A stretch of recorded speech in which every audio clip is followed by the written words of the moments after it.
ఇప్పుడు ఇక్కడ బీఆర్ఎస్ అభ్యర్థుల్ని సిట్టింగ్లను మార్చకపోవడం వల్ల మేము ఓడిపోయామని చెప్పి కేటీఆర్ గారు కూడా క్లియర్గా చెప్పేశారు. అక్కడ అభ్యర్థుల్ని మార్చడం వల్ల అంటే అది ప్లస్ అవుతుందా మైనస్ అవుతుందా? తెలంగాణ రాష్ట్రం, సమైక్య రాష్ట్రం, ఆంధ్రప్రదేశ్ రాష్ట్రం ఈ మూడు ఒకే లైన్లో ఉన్నవి. ఇప్పుడు ట్రయాంగిల్ అయింది. Line has become triangle. ఇప్పుడు మీరు గమనించండి, గతంలో కాంగ్రెస్ నుంచి తెలుగుదేశం నుంచి గెలిచిన వాళ్ళు, గతంలో తెలుగుదేశంలో గెలిచిన వాళ్ళు, గతంలో వైఎస్ఆర్సీపీలో గెలిచిన వాళ్ళు, గతంలో మళ్ళీ వైఎస్ఆర్సీపీలో ఇప్పుడు ప్రస్తుతం గెలిచిన వాళ్ళు, మీరు ఈ 4 లైన్ తీసుకున్నారండి. ఆన్ అగ్రిగేట్ 2-3 సార్లు గెలిచిన వాళ్ళు కాన్స్టెంట్గా ఉన్నారు. ఈ కాన్స్టెంట్గా ఉన్న వాళ్ళలో ఆ నియోజకవర్గం మీద ఎంత ప్రభావం పడుతుందో, నియోజకవర్గానికి వీళ్ళు చేసిన పని ఏంటో ఒక ముఖ్యమంత్రి స్థాయిలో ప్రక్షాళించుకోకుండా ఎవడుంటాడండి? ఇప్పుడు తెలుగుదేశం కాదు కదా, ఏళ్ల తరబడి క్యాండిడేట్లు భుజాల మీద మోసుకుంటూ తిరుగుతున్నాడు ఈ బేతాల కథల్లో లాగా. క్యాండిడేట్ మార్చే విధానంలో గతంలో 99లో 90 మందిని ఎక్స్పెరిమెంట్ చేసింది. ఇప్పుడు ప్రజెంట్ రేపు పార్లమెంట్ ఎలక్షన్స్ ఉన్నాయి కదా, బీజేపీ 80 మంది పైచీలకు వాళ్ళకి టికెట్లు ఇవ్వట్లేదు. అంటే వీళ్ళకి అనుగుణంగా ఈ ఛానల్ పరంగా వాళ్ళు ఆరిపోసుకోవాలి కాబట్టి వీళ్ళు చేస్తున్న ప్రతిదీ ప్రక్షాళించు. తర్వాత ఈ పెద్దల కుర్చీ వరకు పోతుంది. ఇది ఒక్క వ్యక్తి సరైన నిర్ణయం తీసుకొని ఒక్క వ్యక్తి అభిప్రాయం మీద పార్టీ ఆధారపడి ఉండాలి సార్. నా అభిప్రాయం సార్.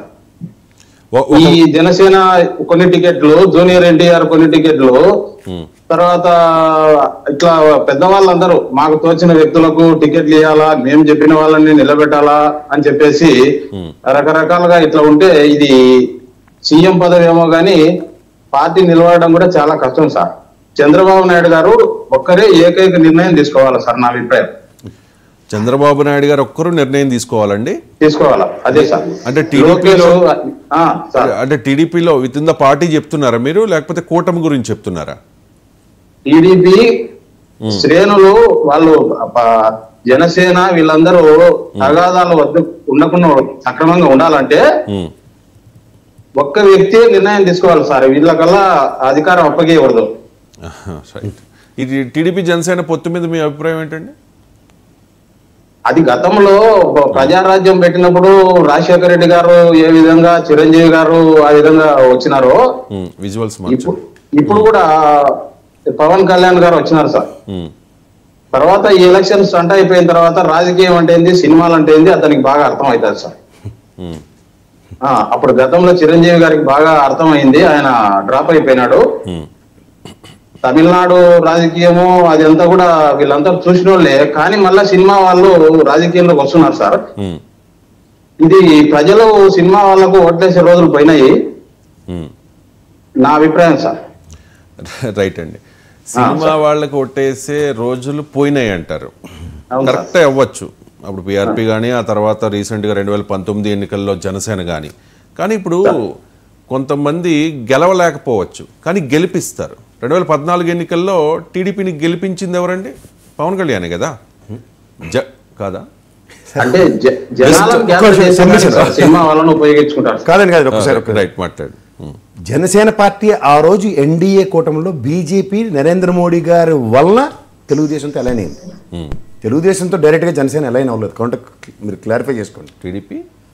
టీడీపీతో డైరెక్ట్ అలైన్మెంట్ లేదు. నరేంద్ర మోడీ గారి నాయకత్వానికి ప్రభావితమైన జనసేన అధినేత పవన్ కళ్యాణ్ గారు ఆ రోజు ఎన్డీఏ కూటమిలో అలైన్ అయినప్పుడు ఇక్కడ తెలుగుదేశంతో వాళ్ళు అలైన్. ఇప్పుడు చూడండి, పవన్ కళ్యాణ్ ఇండైరెక్ట్ వెర్షన్ ఏం చేస్తున్నాడో అప్పుడు బీజేపీ డైరెక్ట్ వెర్షన్లో అలా ఉండేది. బీజేపీ తెలుగుదేశం కూటమికి వెళ్తున్నప్పుడు పవన్ కళ్యాణ్ గారి పార్టీ కూడా దానికి అనుసంధానించబడింది. రైట్ అండి. అంటే ఇప్పుడు శ్రీనివాసరెడ్డి గారు ఈ అభ్యర్థులను మారుస్తూ ఉన్నారు కదా వైసీపీలో. రైట్, కాల్ కట్ అయింది. రైట్ అండి, కంటిన్యూ. ఇప్పుడు ఆయన అంటున్నప్పుడు ఇప్పుడు so many cooks spoil the dish అన్నట్టు ఇప్పుడు జనసేన పార్టీ ఈ రోజుకి కూడా వాళ్ళ విధి విధానాలతో ఈ క్యాండిడేట్లు మాకు ఎంత అన్నది ఆయన వారాహి యాత్రల త్రూగా కూడా at least some number of people ఆయన ప్రభావితం చేసిన ఆ నియోజకవర్గాలకు కూడా ఇవాళ ఆయన చెప్పుకోలేని నిస్సాయ స్థితిలో ఉన్నారు ఆయన. అండ్ మోర్ ఇవాళ తెలుగుదేశం పరంగా కూడా చూస్తే అక్కడ క్షేత్రస్థాయిలో అవతల తెలుగుదేశంకి వస్తుందో జనసేనకు వస్తుందో తెలుసుకోవాలని ఒక అంబిగ్యూటీలో అక్కడ నాయకులు వాళ్ళు అలాగే ఉన్నారు. అండ్ మోర్ ఓవర్ వీళ్ళిద్దరూ కలిపిన దగ్గర లోకేష్ గారు మాట్లాడిన మాటలు చూసుకుంటే, తర్వాత చంద్రబాబు నాయుడు గారు పవన్ కళ్యాణ్ గారు ప్రవర్తిస్తున్న విధానం చూసుకుంటే అసలు దేనికి సింక్ కట్టలే. అండ్ మోర్ ఓవర్ ఇవాళ చంద్రబాబు నాయుడు గారే ముఖ్యమంత్రి అని లోకేష్ గారు డంకాపాలాస్గా చెప్పిన తర్వాత దాని సబ్సిక్వెంట్ పరిణామాల్లో ఇవాళ మౌనం వహిస్తున్న పవన్ కళ్యాణ్ గారు సాధారణంగా చెప్పింది లోకేష్ అండి, చంద్రబాబు కానీ పవన్ కళ్యాణ్ కానీ కాదు కదా. పవన్ కళ్యాణ్ చాలా క్లియర్గా చెప్పారు కదా, చంద్రబాబు నాయుడు గారు నేను కూర్చుని మాట్లాడుకుంటాము అని చెప్పి. అదే సార్, లోకేష్ చెప్తే దాన్ని కన్సిడర్ చేస్తారా? ఇక్కడ అదే కదా జరుగుతుంది. ఇప్పుడు ఆయన ఇందాక కాలర్ గారు కూడా చెప్పింది అదే విషయం. ఇప్పుడు decision with in the people కాకుండా ఒకే పర్సన్ చుట్టూ ఉన్నప్పుడు it's a matter of fact. Otherwise ఈ రెండు పార్టీల ప్రైమా ఫేజ్ అండర్స్టాండింగ్ కూడా ప్రజలకు చెప్పాలి కదా. ఇప్పుడు పెద్దలు హరిరామ్ జోగి గారు లేటైన కానీ అలాంటి ఆయన రాస్తున్న లేఖ సారాంశంలో దాని పర్యవసానాలు మీరు గమనించుకోగలిగితే ఖచ్చితంగా నాయకత్వ లక్షణాలను అట్రిబ్యూట్ చేస్తూ మాట్లాడుతున్న విధానంలో ఎక్కడ వీళ్ళు ఉన్నారో అన్న దగ్గర ప్రతిసారి ప్రశ్నించబడుతుంది. అలా కాకుండా మాకు నచ్చినట్టు ఇప్పుడు మీరు గమనించట్లేదు అక్కడ నువ్వు ఇందాక ఈ ఫ్రేమ్లో దాంట్లో out of all this Nadendla Manohar గారు ఒక్కడే డెలిబరేటివ్గా నేను తనాల నుంచి నిలబడుతున్నానని చెప్పగలిగారు. మిగిలిన వాళ్ళు అట్లీస్ట్ పవన్ కళ్యాణ్ గారు కూడా ఈ రోజు దాకా చెప్పుకోలేకపోతున్నారు. మీరు అది గమనించారా? పొత్తు అన్న దాంట్లో ఆ పొత్తు ఉండి లేదంటే అక్కడ ఆలపాటి రాజా గారు ఉన్నారు అక్కడ. మరి ఆయనలో ఏదో దండలు వేసుకుని నిరాహార దీక్షలు ఇవన్నీ 4 చేసినా మళ్ళీ సైమనం పార్టీ విధి విధానాలకు అనుగుణంగా పనిచేస్తున్న స్టేట్మెంట్ వస్తుంది. కానీ but deliberation has come from Nadendla Manohar. But ఇలా డెలిబరేషన్స్ ఎక్కడ అధినాయకుల దగ్గర నుంచి ఉందా? వెన్ దట్ ఈస్ కన్సిడరబుల్ ఉన్నప్పుడు లోకేష్ కూడా అదే స్టేక్ కన్సిడరబుల్ కింద చూడాలి కదా. మీకు అర్థమవుతుంది సార్? ఎప్పుడైతే తెనాలి విషయంలో నాదెండ్ల మనోహర్ గారు మాట్లాడింది రైట్ అనుకుంటే లోకేష్ మాట్లాడింది కూడా రైట్ అవుతుంది. ఎందుకంటే వాళ్ళిద్దరితో వస్తాయనుకుందాం. అండ్ పై లెవెల్లో మీరు చెప్పినట్టు చంద్రబాబు నాయుడు గారు పవన్ కళ్యాణ్ గారు అయితే సైమనం పాటిస్తూ పవన్ కళ్యాణ్ గారు క్లియర్గా చెప్పారు ముందు మనం ఎమ్మెల్యేలు గెలిస్తే తర్వాత మన ఇద్దరం అన్వయించుకుని ఎలా ముందుకెళ్తాం అన్నది ఆయన చెప్పిన ఆన్సర్. రైట్ అండి.